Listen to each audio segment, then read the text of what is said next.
Right. Oh, hello. I'm on. Yes. Good afternoon, everyone. And it's good to see such a big crowd. Frankly, I'm scared. I don't know what I'm talking about. My name is Godwins Onwuchekwa. I'm from eLife. I'm the head of communities at eLife. And at the same time, I'm on the membership. I'm part of the membership and marketing committee of ALPSP. Of course, as eLife, you know that I'm very closely associated with disruption. And for all my career, disruption is really what drives me on. So what a better place to be. I have 5 people with me here. There's a script I have to follow. First of all, without saying, please, if you have phones, let them vibrate, but don't let them ring. And we have a code of conduct that you have to follow. When you speak, please take consideration of others, because what we are dealing with here is about a safe space.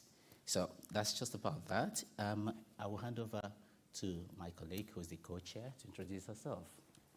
Hi, I'm Bex Kirk. I'm the publisher for Portfolio Development at PLOS, and I'm also a HESI SDG Publishers Compact Fellow.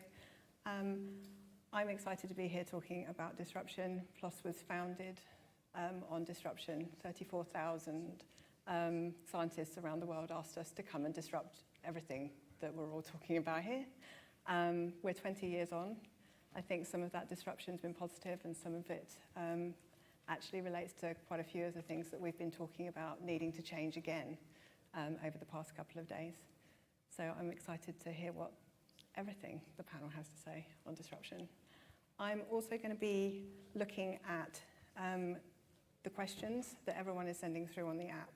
So please do use it. We've not got a lot of prepared questions. This is intended to be a little bit provocative. We'd like you to kind of challenge everyone on the panel with your questions. We may throw some back at you if they're particularly challenging. And with that, I will pass back to Godwins. Thank you. Thanks, Rebecca. And I will introduce the rest of the panel. My style is that they have to introduce themselves. I can't talk about people when they are here. So if I may start with you, please. Hello, I'm Charlie Rappel. I'm one of the founders of Kudos, and I'm also an SDG Publisher Compact Fellow. And we'll tell you more about what that is if you ever want to know, so do come and ask us later. And I'm a chef in the Scholarly Kitchen, and I'm Vice Chair of UKSG. Can you tell us a bit about what Kudos does again? Oh, yes. Kudos is a platform for showcasing and promoting research to broader audiences. So we host a lot of plain language summaries. We make beautiful kind of magazine-style clusters of content, and we push them out to academics, but also educators, practitioners, policymakers, and things like that. So really trying to bridge the gap between researchers and all the different audiences that need to understand and act on and benefit from research. Thank you. And over to you, please. Hi, I'm Josh Nicholson, co-founder and CEO of Cite. I'm a cell biologist by training. I feel like I've been in these disruption kind of sessions for a long time. This is my 3rd startup, and I think I've been disrupted more than they've done the disrupting. Cite is really focused on improving citations, so bringing more context to them and not treating them as if they're all the same when they're not. We do a lot with publishers in the room as partners. And we've made a lot of progress since when we first did the pitch in 2019 for the Innovation Award. And so I have very fond memories of ALPSP. Some current stuff that we're doing is you're not going to escape it in this panel, is working with large language models. So we've effectively built a ChatGPT for research to try and reduce some hallucinations and give real references. And so a lot going on, and excited to be here. Thank you. And to you, Philip. Yeah, hi, I'm Philip Köllinger. I'm an economist from Free University in Amsterdam, and I'm also one of the co-founders of DeSci Labs. And at DeSci Labs, we're building technology for scholarly communication and publication. And we're taking a pretty radical approach by trying to rethink everything from first principles. So we're taking a meta science perspective, asking ourselves what are the desirable outcomes and how can we reach them. And then we use cutting edge technologies, including those from the decentralized web, to realize some of these things. So to give you an example, so one of the first things that we decided was that for publication, we think that the PDF or just the article itself is not sufficient. We want to elevate data and code and all the other important artifacts of research, of the research enterprise to become equal citizens. So our medium of publication is actually the FAIR digital research object, where you have manuscripts, data, code, all the other artifacts stored in one place, but not only stored in one place, but actually interconnected with each other. So think of the article where you can actually go to the main results, like the main figures and the main tables, and they're connected to the codes and to the data that generated them, actually enabling reproducibility. And these research objects are versionable, right? So you can upgrade them over time, and underlying all of that, so what I'm describing, these research objects, they can be created and accessed through an application that we created that is called DeSci-Notes. And underlying DeSci-Notes is a protocol called DPID that is short for Decentralized Persistent Identifiers. So that's one of the things that we realized pretty early on, is that if you want to have FAIR digital research objects, you actually need to have persistent identifiers, which we don't have in the current version of the internet, right? So we have URLs, but URLs have link rot and content drift. We have the DOIs to solve that, but the DOIs don't really solve the problem sufficiently. 50% of them don't really resolve to the target resource. It's a gate-kept system. It's expensive for everybody in the ecosystem, including the publishers.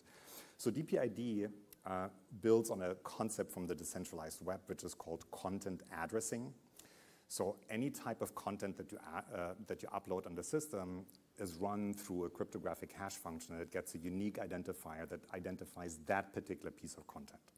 And then that content can be stored literally in an unlimited number of places on the internet. It has a unique identifier. There's a resolver algorithm that basically takes you to the closest server where this is stored.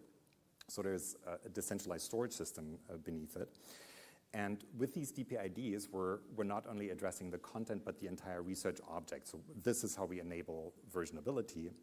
And there is a number of other really cool things that this enables. So it actually enables a completely new way to interact with research. So one thing you can do is you can use the DPID and programmatically download data and code into your local compute environment, right? So you can actually just integrate it in the script that you're writing. Second thing you can do is you can send compute jobs to run compute on the data that you're interested in on the server where the data is already stored. So you don't need to download the data, right? So that actually saves egress fees. It makes everything so much easier. It enables actually computational reproducibility.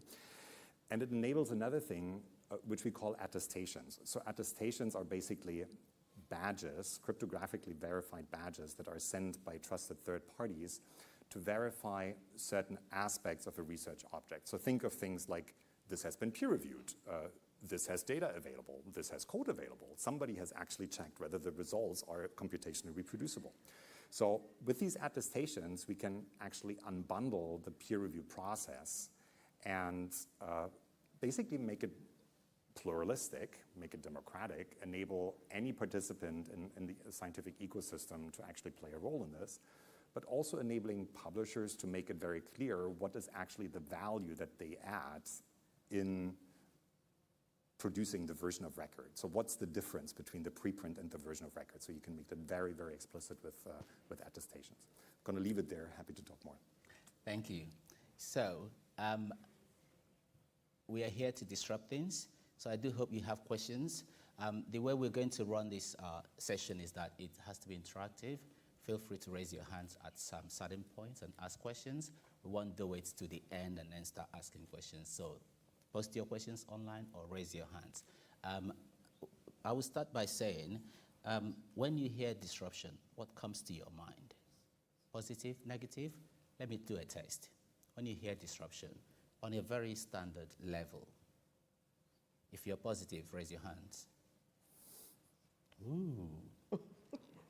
If you're negative, feel free, raise it. I love you. That's good. So I would say at the beginning, the positive are winning. So negative, you have to stand your ground, seriously. But you know, that word elicits this sort of response. The context may differ.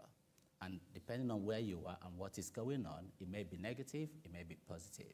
I assume that in most social circles, disruption is about negative stuff, but disruptions are good. And the summary is that to get change to happen, something needs to be shaken. And that's where we're going today. In scholarly publishing, disruption can be viewed as negative. And I'm saying this as a person who is new and learning about you all and thinking, oh my God, what is going on? But generally, I see that change is very slow. And that is why we're having this discussion. As you have heard from the panel, these are people doing things to shake up things and say, can we do it differently? Additionally, various factors influence this. We'll talk about that. What are the factors making people to sometimes not be able to engage with disruption or to take on what has happened? I won't go further. I will ask you, Charlie, Okay. to tell us a bit more about, how you disrupt things. Yeah, so you made me laugh a bit when you said that about things being slow moving, because when you said, could I come and talk on a panel about disruption in scholarly publishing, I was basically like, there isn't any, the end, which is, and I am only sort of half joking, because I think, I've worked in this sector for 25 years. The biggest, I wouldn't even call them disruptions, the biggest changes have obviously been the digital transformation, which was just beginning when I joined the sector, and yet still, although we do everything online, people who read Phil Trans 350 years ago would still recognise a PDF today and feel quite at home with it. I might say, if it ain't broke, don't fix it. We might come back to that theme. I think obviously open access is the other major thing. And when I started out in my career, I was on various discussion lists that were basically discussions between Stephen Harnad and himself. And it was sort of a fascinating insight into what seems to me like one person pulling a whole sector towards a polemic and actually kind of moving things in the process very successfully. But still today, I think the stat is something like 30% of publications are free to read at the point when they're published. So you couldn't exactly call that a disruption either. That progress hasn't been quite as pronounced as it sometimes seems. I think one of the things that you said we were going to disagree, so I'm going to start off by disagreeing, because I think disruption isn't necessarily about that kind of radical revolution or change in how something is already being done. One of the definitions of disruption is that it's more about looking at a market that works very successfully and where the very established players are doing things a certain way, and then looking at what isn't being done and coming in and doing that. So obviously the iPhone is your perfect example, that there was a very successful telephone market, and they went, well, what if it was also your email client and your calculator and your way of navigating, etc., everything else that an iPhone does. So that was a case of not just disrupting telephones, but just doing all these other things that weren't being done. And I think that's an interesting lens to look at our sector through and say, okay, well, if it ain't broke, don't try to fix it. I'm not going to get into the broke or not. But what isn't being done, that is just massively crying out to be done. And for me, it's that gap between our sector, the scholarly sector that we represent, and the wider world, who need to know about research, act on it, be able to trust it, be able to understand it, be able to find it, and be able to benefit from it. And that is a gap that current scholarly publication formats and processes doesn't necessarily bridge very well. And I think that a massive area that's ripe for disruption, and that's certainly what we're trying to do at Kudos, is to reach across that gap. And I've just been having a fascinating chat over lunch with the Special Interest Group for the Sustainable Development Goals about the importance of reshaping what we do as a sector around sustainability in a much more meaningful way. So I think that's a massive disruption that will be coming down the line for all of us soon, is the fact that societies are reshaping their entire strategies to fit within the Sustainable Development Goals. What is that going to mean? for the content that they produce that publishers are publishing for them, or for the other aspects of those relationships, for example. So I think there is disruption happening that will really blow up in our faces if we don't get ahead of it in terms of what kinds of content people want from publishing and the formats and the language that they want it in. I shall pause, otherwise I'll just continue for the next 20 minutes and that'll be game over. Thank you. Yeah, I'll go on a bit and say that, in a sector that has remained the same for centuries, my opinion is that disruption is not just necessary, it's inevitable. It needs to happen. So if I, refer to A-Life, where we've started a new experiment to say, why don't we just do it and do it differently? There has been negative and positive response to it, but I think largely it's been positive. And there are people sitting on the fence saying, I'll just sit here and watch what happens. But especially within science, you guys the foundation is about experiments. So that sort of experiment can sometimes be disruptive because everyone is saying, I don't understand this new model thing. Why should I do it differently? So on that note, I'll go to something. I wanted to cover things like social aspects and the technological aspect. And I'll go to Josh about the main thing in town now, AI. Yeah, so I mean, I was one that raised my hand saying disruptive has a kind of negative connotation for me. And I think it's because if you look at Cite, and I'll get to this question, we're trying to disrupt citations, right? This is a core aspect that we all deal with in many different levels. And we have gotten to where we are, not by disrupting publishers, but by cooperating with them and working with them, and it's necessary to do so. And so I think things are, slow to move. They're challenging to build in this space. It's hard to start from scratch, and so it requires a lot of collaboration. And I think there's even some very big players that have raised tons of money and tried to disrupt things. And if you look at where they are now, they're much more collaborative. And I think, that's necessary to kind of change things. And the goal of Cite was not to disrupt, but was to solve a problem around reproducibility and improving quality indicators, and everything that came up on the keynote is citations are here, references are here, they've been here for 10 years. How can we improve these systems as opposed to just wipe them out from scratch? And my thinking on that has evolved. I was a PhD student, very naive, idealistic, and I said, Elsevier is broken, we're going to disrupt them, we're going to do publish first and then sort it via open post-publication peer review. And I think you have to have a little bit of that, right? You need some of this idealism, but you need some of this practicalism to actually make changes. Mm-hmm. And so Cite, has had the most success of all my kind of ventures, and that's, I think, from cooperation with, a lot of publishers in the room, and that's challenging. Publishers have a lot going on, and to make core changes in different ways, or to let us analyze your publications is a big trust, big risk, all these things. And so AI, I think, is clearly, we've been Cite.ai before we were all talking about ChatGPT, and that's necessary for our AI to process millions of PDFs, right? The fact that the prediction of gravitational waves looks the same as the detection of gravitational waves might be seen as like a downfall in this room, but for us, it was actually beneficial because we have developed a system that processes and analyzes scholarly articles, and we can do that going back hundreds of years because they look similar. And so there's certainly challenges, and I think AI can be good and bad, and I think you have to be realistic with some of this. And so, what we're doing now is ChatGPT is impacting everyone's world. We don't know how it's impacting it, but at least in this space, it's hard to trust. It's hard to validate. It's making up references. And so can we use it at all? And so in many cases, it needs citations. And we didn't have this foresight to know this was coming. We're just kind of there with the right data.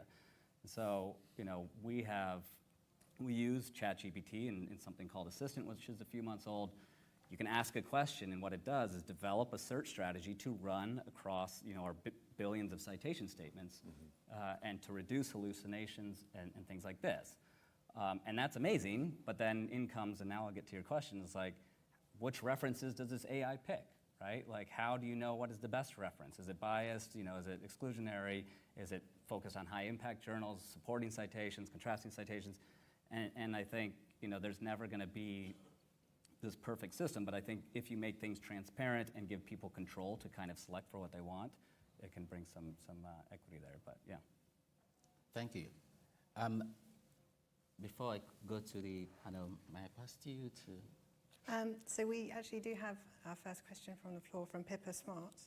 And I think this ties in a little bit with what we're talking about with the slow movement, although suddenly very rapid, as you just described sometimes. And also to Lizzie Gadd's talk yesterday. So we've been asked, is it possible for publishers to be disruptive when our clients, sort of academia globally, remain stuck in the traditional publishing and reward system? And if so, how?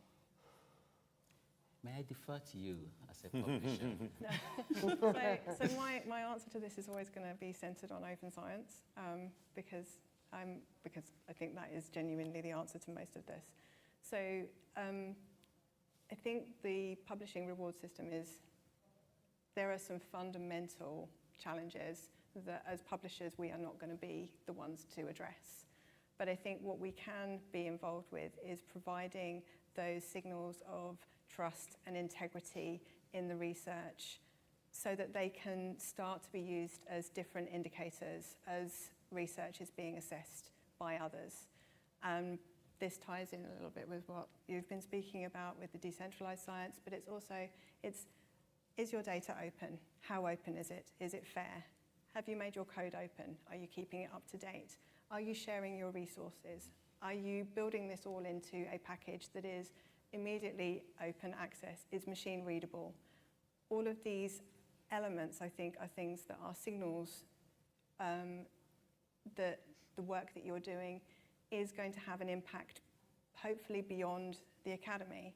So all of these things, if you're open, if you're adding plain language summaries, if people can then interpret your work, and practitioners and governments, and people can then, individuals can use it to make decisions in their lives.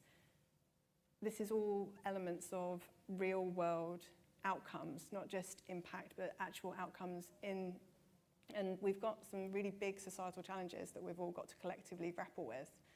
And I think some of these aspects of what we in this room and as a broader scholarly community can actually influence and change can make that difference if we choose to do that.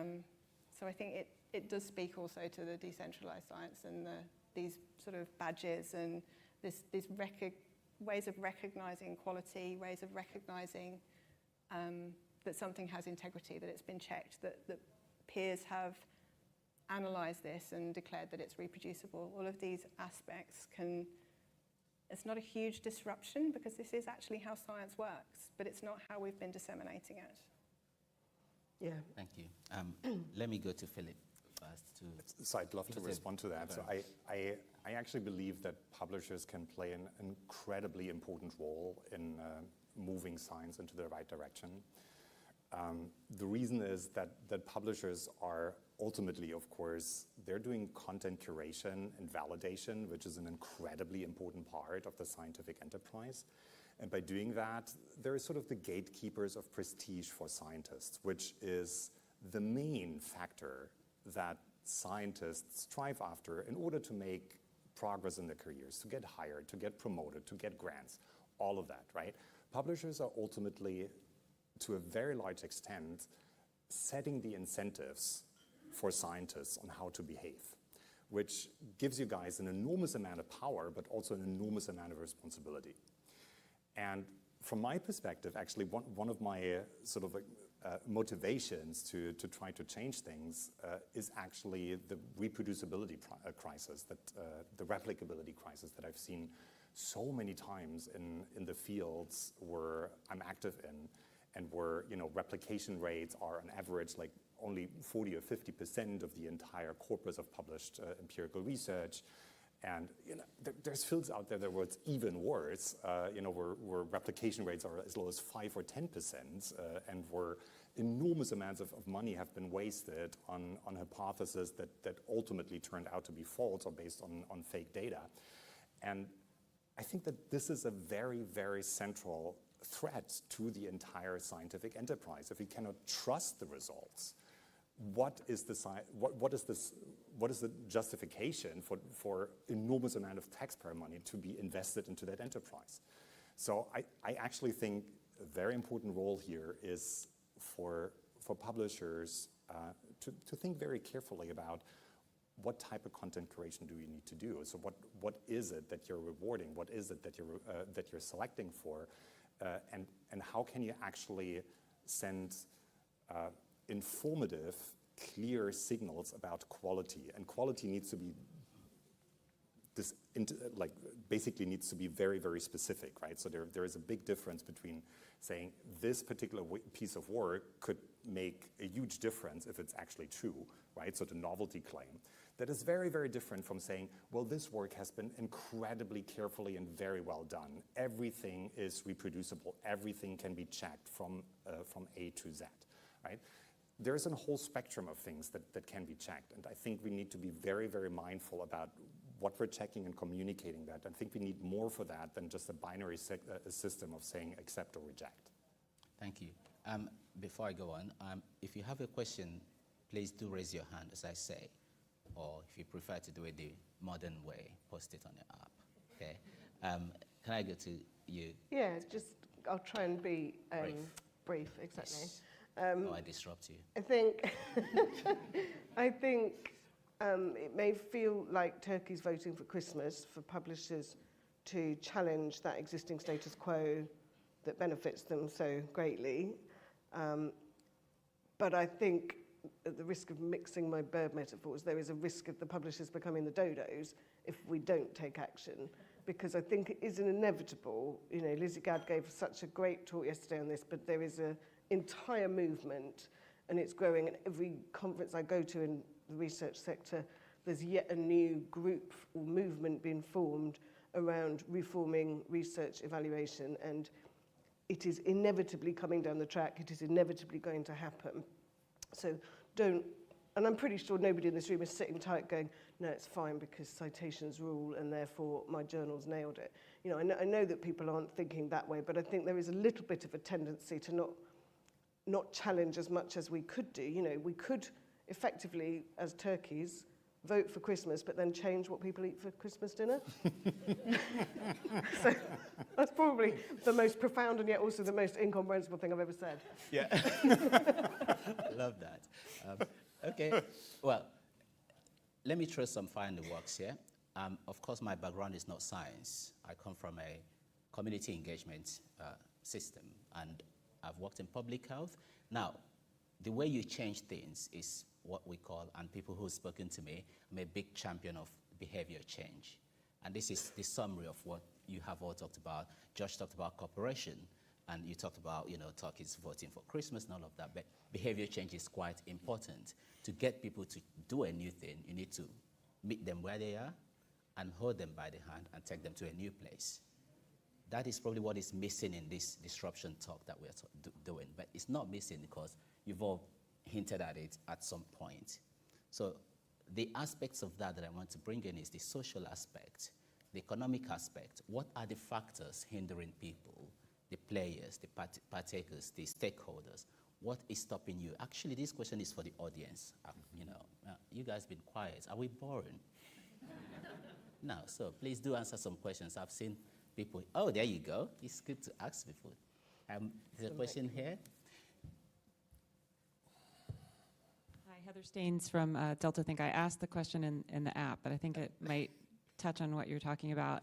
I've been in publishing more than 25 years, I'll say, and one of the things I've noticed is a lot of hollowing out of technical knowledge, either just because there's merely too much to do and it needs to be outsourced to a partner or to a platform, but also as roles and positions change, a lot of the technical folks seem to not be replaced at the same rate. So with maybe not as much technical knowledge as you wish you had in-house and being approached by many great opportunities through partners and collaborations and integration offers, how do you prioritize which disruptive path you might go on while you need to protect the time of your perhaps highly stressed technical team. So I sort of see that as a kind of a trend that is not, I think, going to change anytime soon. Let's ask Josh, who's been disrupted 3 times. How do you choose what to do next? Yeah, I mean, I think you have to be brutally realistic and honest with yourself, right? It's great to have, you know, a lot of these meetings, but at the end of the day, why is someone going to do this, right? So the tech is actually the easy part in this space. It's the humans that are very difficult. And so to your original point, like the social structures, why? And like, it's hard to be honest. Well, this will be better if we all did this. Okay, well, they also have a mortgage, they have stresses, you know, they're hungover from last night, all these different things that go on. And so I think, you know, really asking why is someone going to do this? And you have to ask that about a lot of different people, because you have a lot of different, you know, stakeholders in this, right? Why is the publisher going to give site context to index? Why is the person going to pay us instead of use Google Scholar? All these whys have to really be critically thought of, and we all have jobs, and we're all asking those whys. And so again, like coming up with something, you know, on paper is easy, and Scite was written on paper. We didn't think we could build it. We said Elsevier should do this, NCBI should do this, someone else should do this, because we didn't think it could be done. And we slowly started to do it, and I think what I've learned is that, like, you know, we have amazing technical talent for sure, but why did we get the amazing technical talent? We work on a really interesting problem. Why did we get here? And so I think you nailed it with like the social structures, and like putting that into action is very, very difficult, right? In a proudly tradition-bound, you know, industry. We're proud that we're the oldest journal, right? And it's proud that we're the oldest university. And so you have to be realistic and understand these social structures, and it's confusing, and you keep saying you're an outsider. And so like outsiders, when you talk about publishing, they say that doesn't seem right, that like makes no sense. But to the people doing it, you know, to the researchers and everything, that's how it's been done. And so I think it's, yeah, there's trade-offs on every decision, and there's so much time and so much money in the world that like it has to be compelling to make actual changes. You don't just do things. Yeah, when Philip was talking, he mentioned 3 words that stood out: prestige, responsibility, and power. And those resound. And they are things we always have to think about, although we don't think about them together, isn't it? People just think about them separately. There's not a comprehensive overview of all of this. The other aspect that I have mentioned a few times is the factors that impact on whether things change or not: equity, transparency, acknowledging the diversity of stakeholders, thinking about the balance, the racial, gender, and also the geographical and resource. You know, we talk about these things. There's a resource imbalance as well. And these are things that impact on whether I do this or not do it. I still have a question for the audience: is what stops you from engaging with disruption? Over to you. Just building on that, exactly. I think one of the most powerful bits of like coaching, or whatever you'd call it, training that I've ever had, was around emotional intelligence and coping with change, and being able to sort of slightly reprogram my neural responses to it, if that doesn't sound too grandiose, because a lot of us, when things start to fragment or change or disrupt around us, slightly freak out. And a lot of times you'll be trying to cope with a team, and you'll be saying, by the way, now we've got to become an AI company by sort of next couple of weeks, please. And everyone will be a bit like, this is a terrible idea, we shouldn't do this, we should definitely double down on everything we've always done. So I really can't emphasize enough the importance of supporting your staff.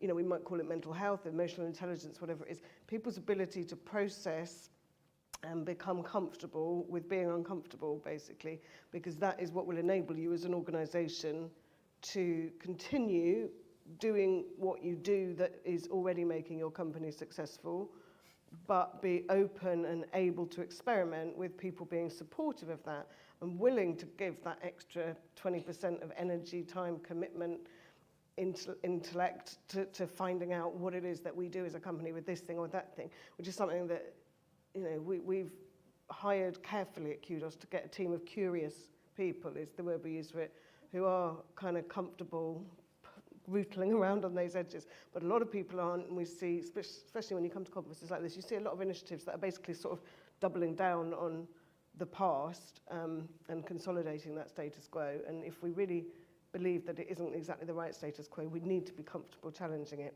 So training and education to help people cope with change is probably the single one best thing you could do. Thank you. There's a question that Rebecca is going to read out for us. Yes, we've got a question for you, Philip. Excuse me. I'm surprised to hear Philip say that publishers set the criteria for what gets published. Did I miss something? Do publishers not believe that editors and editorial boards have responsibility for review, content quality, and what gets accepted? Well, yeah, I basically see them as one entity. No, but I mean, I think I know where this question is going. Of course, the editors do have an enormous amount of discretion and what type of decisions they're making. Probably, there's a couple of things about how we currently do the curation of science that I find potentially problematic. Or probably we also need new tools and new thinking of the editors. So this entire focus of many of the high impact journals on novelty, I get it, but it comes at the expense of the robustness of the knowledge that we're presenting. And that is becoming problematic when we don't have the incentives for others to independently check and replicate and reproduce that work. And I think that needs both new tools to enable that, new ways of incentivizing that type of behavior, and then ultimately, of course, also the support of the editors who see the value in that. Yeah, I mean, just to build on that, so to give publishers kudos in this, I think they are doing it. So Cite got started to reward people for getting supporting citations, right? Is there supporting evidence to the claim?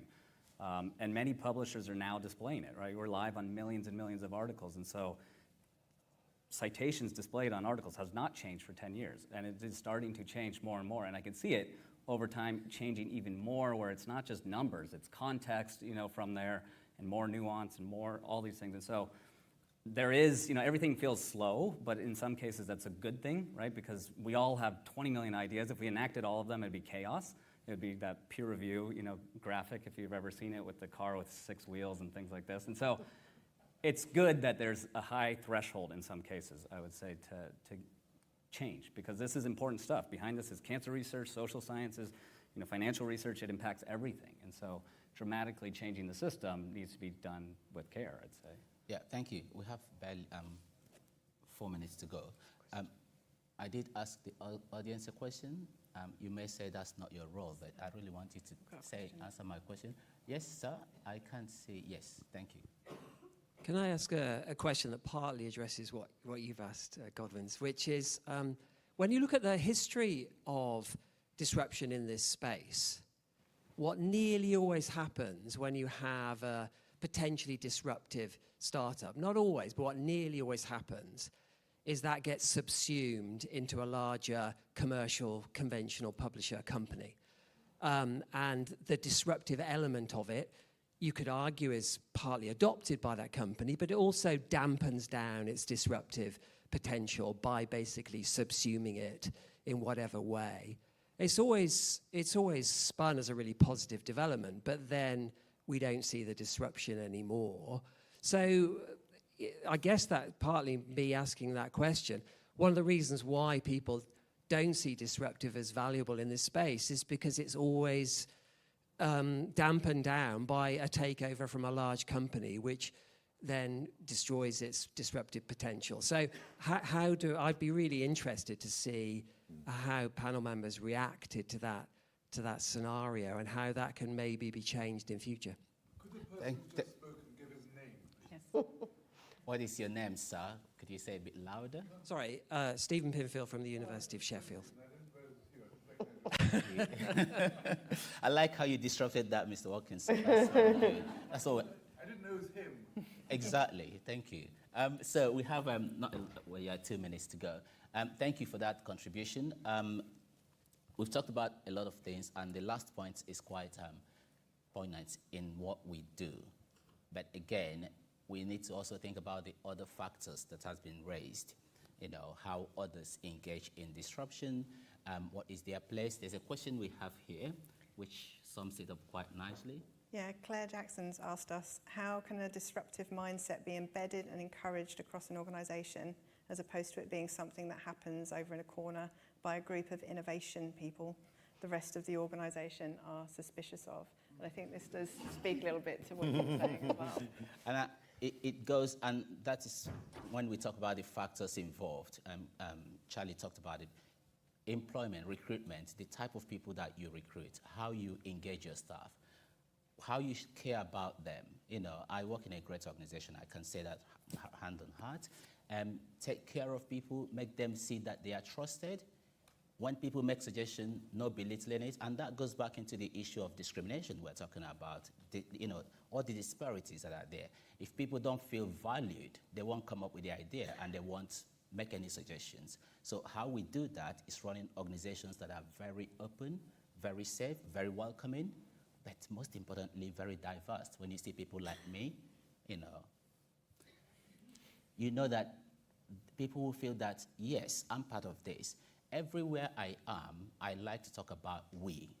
But if you have staff who talks about the organization as them, you have a big problem. And disruption is not going to happen. So onto what you said, onto what you just said, this is all part of the game.